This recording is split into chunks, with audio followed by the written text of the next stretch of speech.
தமிழகம் முழுவதும் அரசியல் கட்சித் தலைவர்கள் வேட்பாளர்கள் தீவிர பரப்புரை. வேட்புமனு தாக்கல் செய்ய நாளை கடைசி நாள்.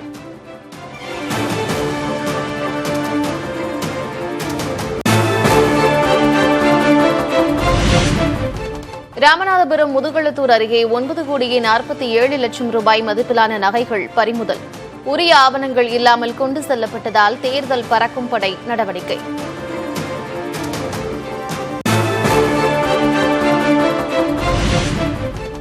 ஒரே நாளில் சென்னை வரும் அமித்ஷா, ராகுல் காந்தி. புதுச்சேரி தேர்தல் பரப்புரையில் நாளை பங்கேற்பு.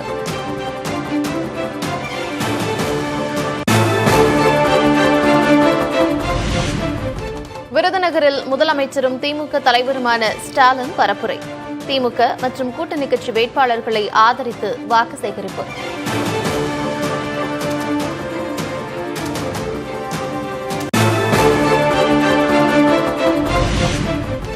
முன்னாள் முதல்வர்கள் காமராஜருக்கும் ஜானகிக்கும் மெரினாவில் இடம் மறுக்கப்பட்டதாக எடப்பாடி பழனிசாமி கூறுவதற்கு ஆதாரம் இல்லை.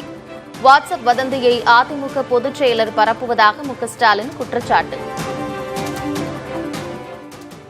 விருந்தினர் காமராஜருக்கு நாம் இடம் தர மறுத்தோமா? அதேபோல அம்மையார் ஜானகி எம்ஜிஆர் அவர்களுக்கு இடம் தர மறுத்தோம்னு உளதை கூட்டி இருக்கிறார். சங்கை கூட்டணியில் சேர்ந்த காரணத்தால அவங்கள போலவே வாட்ஸ்அப் வதந்திகளை வாந்தி எடுத்துக்கிட்டு இருக்கிறார்.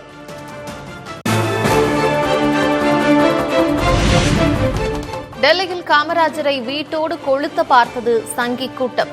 விருதுநகர் பரப்புரையில் முதலமைச்சர் மு.க.ஸ்டாலின் குற்றச்சாட்டு.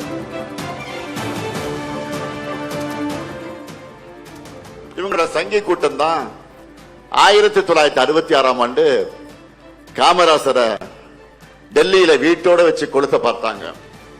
மனித தர்மத்திற்கும் காமராஜர் மனித தர்மத்துக்கும் நடக்கக்கூடிய பலாத்கார போராட்டம்னு தந்தை பெரியார் கண்டிச்சார். விசுவாசத்தின் உருவம் கட்டப்பா, துரோகத்தின் உருவம் பழனிசாமி. பாகுபலி வசனத்தை சுட்டிக்காட்டி விமர்சித்த முதலமைச்சர் மு.க.ஸ்டாலின். பாகுபலி படத்துல சத்யராஜை பார்த்து சொல்ற மாதிரி ஒரு டைலாக் வரும். விசுவாசத்துக்கு ஒரு உருவம் இருந்தா அது நீதான் கட்டப்பா அப்படின்னு ஒரு வசனம் வரும். அதுபோல துரோகத்துக்கு ஒரு உருவம் கொடுத்தா அது பழனிசாமி தான்.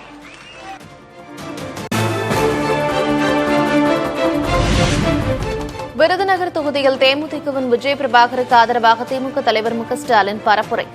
மக்கள் ஆணையிட்டால் படத்தில் விஜயகாந்தை ஆதரித்து வாக்கு சேகரித்த பாடலை பாட்டி உற்சாகம்.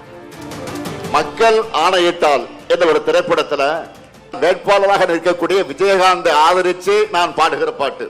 ஆற அமர கொஞ்சம் யோசிச்சு பாரு, அடுத்த வரும் தலைமுறைய சிந்திச்சு பாரு.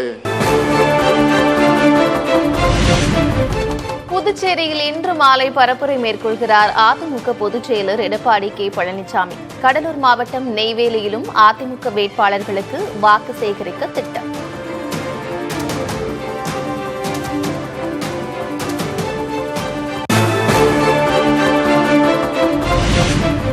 திருப்பூர் மாவட்டம் காங்கேயம் தொகுதியில் திமுக துணை பொதுச் செயலர் கனிமொழி பரப்புரை. தமிழக மக்களுக்கு எதிரான திட்டங்களை பழனிசாமி எதிர்க்கவில்லை என்று விமர்சனம். தமிழ்நாட்டுக்கு, நம்முடைய மக்களுக்கு, விவசாயிகளுக்கு எதிராக பிஜேபி கொண்டு வந்த சட்டத்தை எதிர்த்து வாய் திறக்கல. சிறுபான்மையின மக்களுக்கு எதிராக கொண்டு வரப்பட்ட சட்டங்களை எதிர்த்து எடப்பாடி பழனிசாமி வாயை திறக்கல.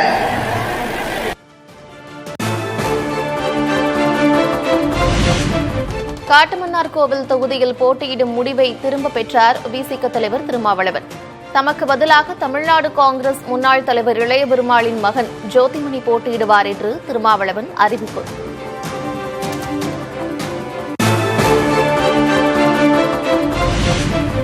திமுகவின் அழுத்தத்தால் தான் திருமாவளவன் தேர்தலில் போட்டியிடவில்லை.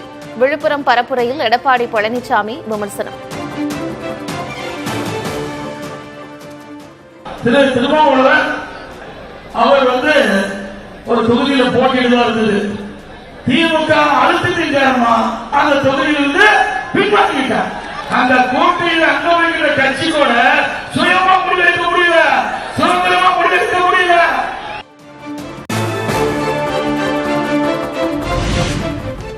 திமுக கூட்டணியில் திருமாவளவன் 5 வருடங்களாக வாய் பேச முடியாமல் தவித்து வருகிறார்.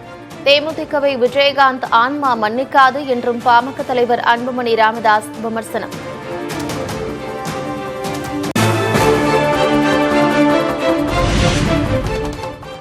திமுக தனி பெரும்பான்மையுடன் ஆட்சிக்கு வராது என்று திருமாவளவன் நினைக்கிறார். திருமாவளவனை தேர்தலில் போட்டியிடாமல் செய்வதாகவும் திமுக மீது அண்ணாமலை குற்றச்சாட்டு.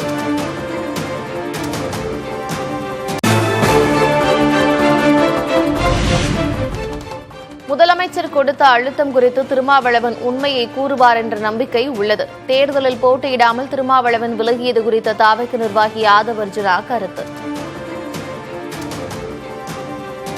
இன்னொரு கட்சி தலைவரையே எம்எல்ஏ எலெக்ஷன்ல வித்ரா பண்ற அளவுக்கு இன்னைக்கு முதலமைச்சர் ஸ்டாலின் இருக்காருன்னா, தலித் மக்களுடைய உணர்வா இருக்கக்கூடிய அண்ணன் திருமாவளவனுக்கே இந்த நிலைமை அப்படின்னா, இதுக்கு மேல நான் ஜனநாயகத்தை பத்தி சொல்ல வேண்டிய அவசியம் இல்லை. அண்ணன் திருமாவளவன் சட்டசபை தேர்தலில் போட்டியிடணும், தலித் சகோதரர்களோட குரலா இருக்கணுங்கிறது நாங்கள் ஒரு தனிப்பட்ட கருத்தை நான் சொல்றேன்.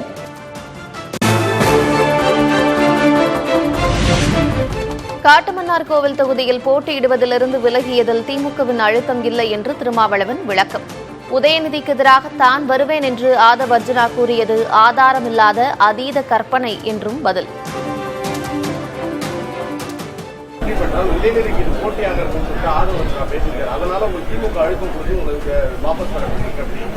இது அதீதமான கற்பனை, ஆதாரமில்லாத கற்பனை, பொருத்தமில்லாத கற்பனை, மொட்டை தலைக்கும் முழங்காலுக்கும் முடிச்சு போடுகிற கற்பனை.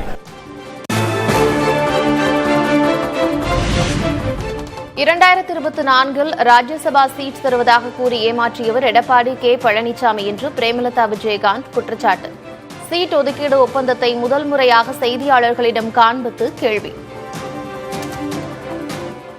5 எம்பியும் ஒரு ராஜ்யசபாவும் தரப்படும் என்பதை அவர் ஒரு சைடும் நான் ஒரு சைடும் கையெழுத்து போட்டிருக்கோம்.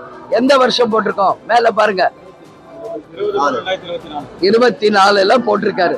அப்ப 25 அவர் கொடுத்திருக்கணும்.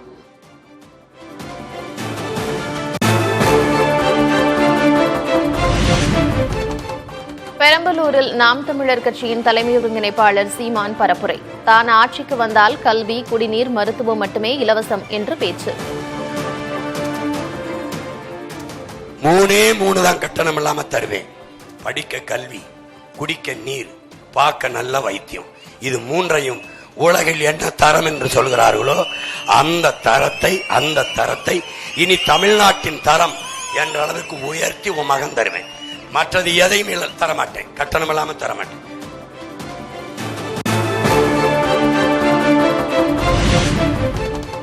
நாட்டை நாசமாக்கியது திமுக, காங்கிரஸ், பாஜக, அதிமுக தான் என்று சீமான் குற்றச்சாட்டு. வறுமை யாரால் வந்தது? ஜிஎஸ்டியை கொண்டு வந்தது யார் என்றும் கேள்வி. பிஜேபியை எதிர்க்கிறதில் எப்படி காங்கிரஸ் அயோக்கிய காங்கிரஸை நீ புனிதப்படுத்துகிறாய்? விடுதலை பெற்ற இந்த இந்தியாவை 60 ஆண்டுகளாக ஆண்டவன் எவன்? இந்த நாடு இவ்வளவு வறுமை ஏழ்மையில் சிக்கி தவிக்க காரணம் என்ன?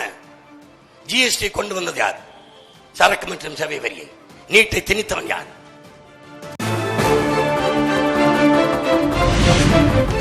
அரியலூரில் கொட்டும் மழைக்கிடையே நாம் தமிழர் கட்சியின் தலைமை ஒருங்கிணைப்பாளர் சீமான் பரப்புரை. மேடையில் திடீரென வழுக்கியதால் பரபரப்பு.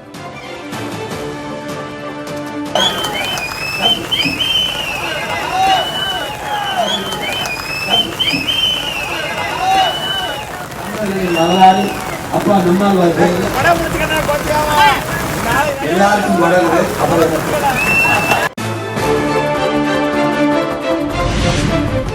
பெரம்பூர், திருச்சி கிழக்கு தொகுதிகளில் கூடுதல் பிரமாண பத்திரங்களை தாக்கல் செய்தார் விஜய். வயது, வழக்கு விவரங்கள் சரிவர இல்லாததால் கூடுதல் பிரமாண பத்திரம் தாக்கல்.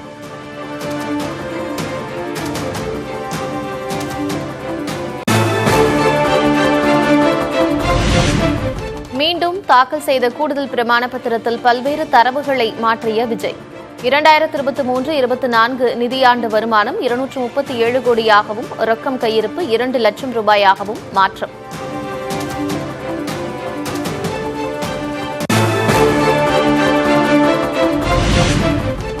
தமிழகத்தில் தேசிய ஜனநாயக கூட்டணியால் திமுகவை வீழ்த்த முடியாது. அவர்களுக்கு செலுத்தும் வாக்கு நோட்டாவிற்கு செலுத்தும் வாக்கை போன்றது என்றும் தாவக நிர்வாகி செங்கோட்டையன் விமர்சனம். எவராலும் திராவிட முன்னேற்ற கழகத்தை வீழ்த்த இயலாது.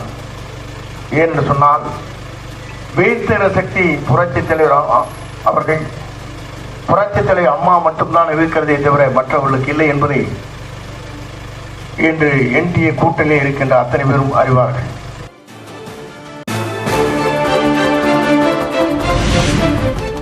வேலூரில் ஓடும் பாலாறு பாழாகிவிட்டதாக அந்த பகுதி மக்கள் வேதனை. பாலாற்றை மீட்டெடுக்க வேண்டும் என்று மக்களுடன் புதிய தலைமுறையில் கோரிக்கை. வேலூர் மாவட்டத்தில் பாலாறுன்றது பெரிய சிறப்பாக இருந்தது. இன்னைக்கு அது வேலூர் மாவட்டம் பாலாறா போச்சு. பாலாறா போயிடுச்சு. நிலத்தடி நீர் கீழே போயிட்டு இருக்கு. அதனால உப்பு தன்மை அதிகமாயிட்டு இருக்கு. வேலூர் மாவட்டத்தின் மைய பகுதி ஒரு நாற்று பண்ணை வேண்டும். அணைக்கட்டு இல்லாத ஊருக்கு அணைக்கட்டு கொடுத்த தமிழக அரசு பத்திரப்பள்ளி அணைக்கட்டு திட்டத்தை கட்டித்தர வேண்டும் என்கிற கோரிக்கை பதிவு.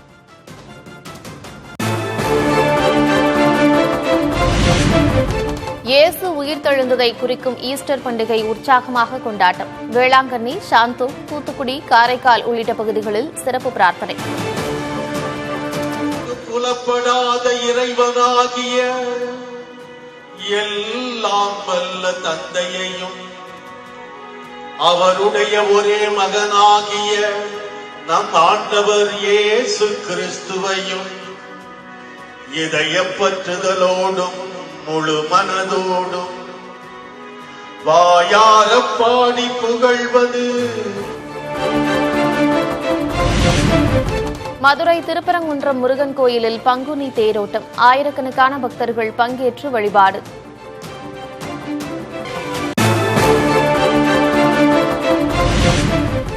ஈரோட்டின் அடையாளமாக திகழும் மாரியம்மன் கோயில்களில் கம்பம் எடுத்தல் விழா கோலாகலம். பல்லாயிரக்கணக்கான பக்தர்கள் திரண்டதால் விழா கோலம் பூண்ட மாநகரம்.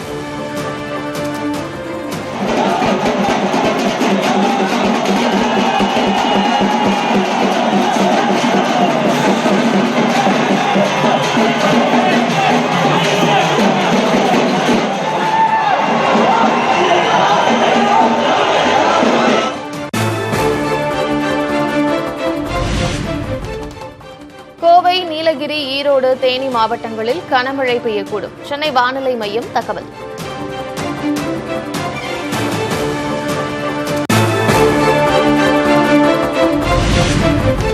தமிழகத்தின் பல்வேறு பகுதிகளில் வெளுத்து வாங்கிய மழை. வெப்பம் தணிந்து குளிர்ச்சியான சூழல் நிலவியதால் மக்கள் நிம்மதி.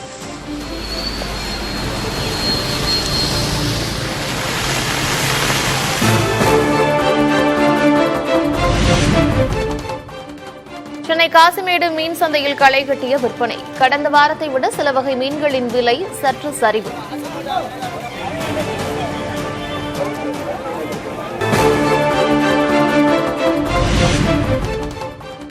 ஏழு ஆண்டுகளுக்கு பிறகு ஈரானிடமிருந்து நேரடியாக கச்சா எண்ணெய் இறக்குமதி செய்த இந்தியா. மேற்காசிய போரால் அமெரிக்கா தடையை நீக்கிய நிலையில் இந்திய எண்ணெய் நிறுவனங்கள் ஆர்வம்.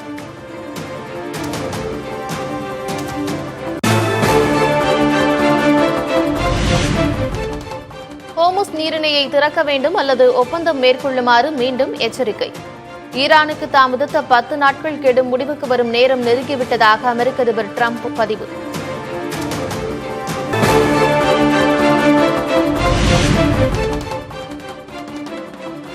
ஹோர்முஸ் நீரிணையை திறக்க கெடு விதித்த அமெரிக்க அதிபருக்கு ஈரான் அரசு கடும் எச்சரிக்கை. எங்களுக்கு கெடு விதித்தால் உங்களுக்காக நரகத்தின் கதவுகள் காத்திருக்கும் என்று பகிரங்க மிரட்டல்.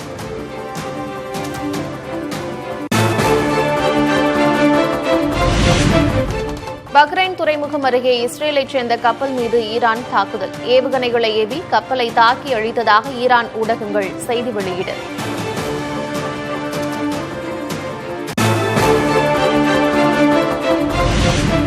போர் தொடங்கியதிலிருந்து ஈரானில் 763 பள்ளிகளை அமெரிக்காவும் இஸ்ரேலும் தாக்கியுள்ளதாக செம்புரை சங்கம் தகவல். ஆயிரக்கணக்கான குடியிருப்பு பகுதிகளும் தாக்கப்பட்டுள்ளதாக செம்பிறை சங்க தலைவர் விளக்கம்.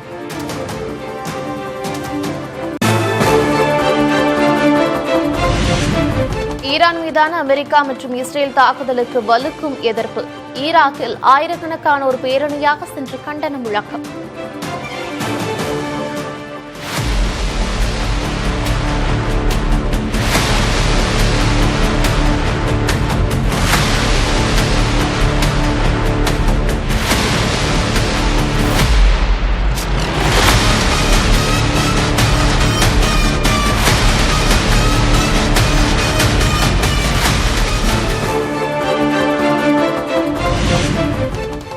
தோல்வியிலிருந்து மீளுமா சென்னை சூப்பர் கிங்ஸ் அணி? பெங்களூரு மைதானத்தில் RCB அணியுடன் இன்று மோதல்.